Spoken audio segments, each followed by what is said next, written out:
तो सुबह के 6 बज रहे थे और हम लोग निकल चुके थे अपने सफ़र के लिए। हम लोग जा रहे थे नालसार अपने फर्स्ट ऑफलाइन मूट के लिए। तो चलिए शुरू करते हैं।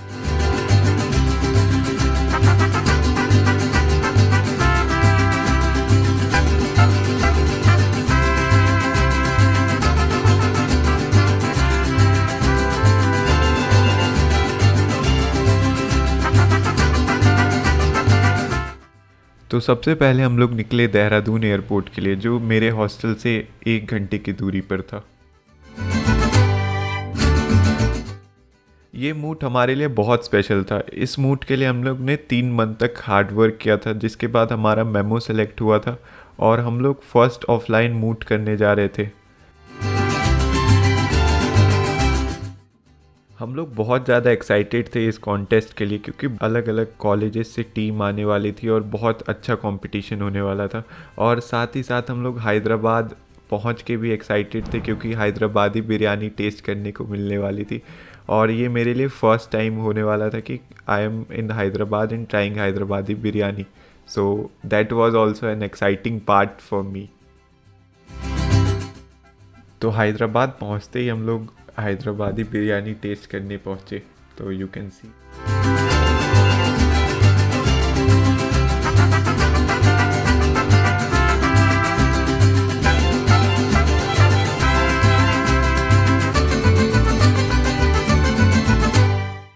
एक बहुत ही लाजवाब मील के बाद हम लोग नालसार पहुँचे। नालसार पहुँच के हमें बहुत अच्छा लगा। वहाँ पे पहले ही इनॉग्रल सेशन चल रहा था जब हम पहुँचे।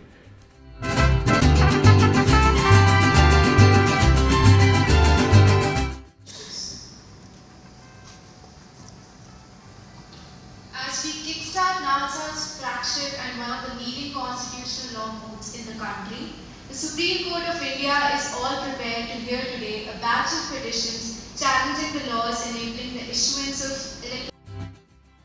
तो इनॉग्रल सेशन में जो चीफ गेस्ट आए थे वो जस्टिस सुभाष रेड्डी थे, जो कि सुप्रीम कोर्ट के जज भी रह चुके हैं। उन्होंने हमें बहुत ही अच्छे एडवाइस दी स्टार्ट होने से पहले। उन्होंने ये बताया कि आप लोग बहुत ही टैलेंटेड है, जो आपका मेमो सेलेक्ट हो चुका है, आप लोग ऑलरेडी एक विनर है, और ये जो कंपटीशन ये सिर्फ विनर में से विनर डिसाइड करेगी, और बाकी सब कोई तो सीख के जाएंगे, क्योंकि कोई भी हार जीत नहीं होती इस मूट कोर्ट कंपटीशन में। हर कोई कुछ ना कुछ सीखता है और उसे अपने साथ लेके जाता है। तो इनॉग्रल सेशन के तुरंत बाद ही रिसर्चर टेस्ट था। रिसर्चर टेस्ट होने के बाद हमने नालसार कैंपस टूर लिया, और जो कि नालसार का कैंपस वाकई में बहुत अच्छा था। यहाँ पे बहुत सारे पेड़ थे और अच्छे खासे ग्रीनरी से घिरा हुआ था कैंपस। तो रिसर्चर टेस्ट के अगले दिन ही ओरल राउंड्स थे। ओरल राउंड्स के लिए हमने बहुत अच्छे से प्रिपरेशन किया था और हम लोग बहुत ज़्यादा कॉन्फिडेंट थे। हम लोग ने प्रिलिमिनरी राउंड्स बहुत अच्छा किया, बट रिज़ल्ट हमारे हाथ में नहीं था और हम लोग प्रिलिमिनरी राउंड से ही बाहर हो गए। लेकिन जैसा कि मैंने पहले कहा, हम लोग ऑलरेडी एक विनर रह चुके हैं, क्योंकि हम लोग ने मेमोरियल सिलेक्शन राउंड क्वालिफाई किया था। और सबसे इम्पॉर्टेंट पार्ट था कि हम लोग बहुत सारा एक्सपीरियंस अपने साथ घर लेके जा रहे थे, और ये हर कुछ था प्रोसेस को एंजॉय करने की बात। विनिंग और लूजिंग किसी के हाथ में नहीं है, और यही सबसे इम्पॉर्टेंट होता है कि हम लोग कुछ सीख के जाएं, और हमने बहुत कुछ सीखा था। फिर हम लोगों ने थोड़ा हैदराबाद एक्सप्लोर किया और हम लोग एक टेंपल गए, जो कि आप देख सकते हैं। फिर हम लोग ने डोसा ट्राई किया वहाँ पे, जो कि बहुत अच्छा था। और फिर हम लोग फाइनल डे पे वैलिडेटरी सेरेमनी में गए, जहाँ से हमने ये सर्टिफिकेट कलेक्ट किया। इसके बाद हम लोग अपने अपने घर के लिए निकल पड़े। घर पहुंचने के कुछ दिन बाद नालसार से हमें स्कोर शीट मिली, जिससे मुझे पता चला कि हमारे टीम को सेकेंड बेस्ट मेमोरियल रैंक मिला है, और रिसर्चर टेस्ट जो मैंने दिया था उसमें मेरा स्कोर थर्ड बेस्ट रिसर्चर आया है।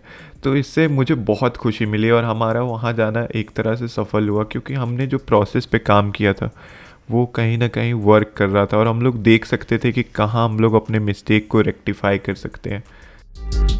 और इस वीडियो को मैं ख़त्म करना चाहूँगा एक शायरी के साथ, जो कि है, दुनिया जिसे कहते हैं वो जादू का एक खिलौना है, मिल गया तो मिट्टी, खो गया तो सोना है।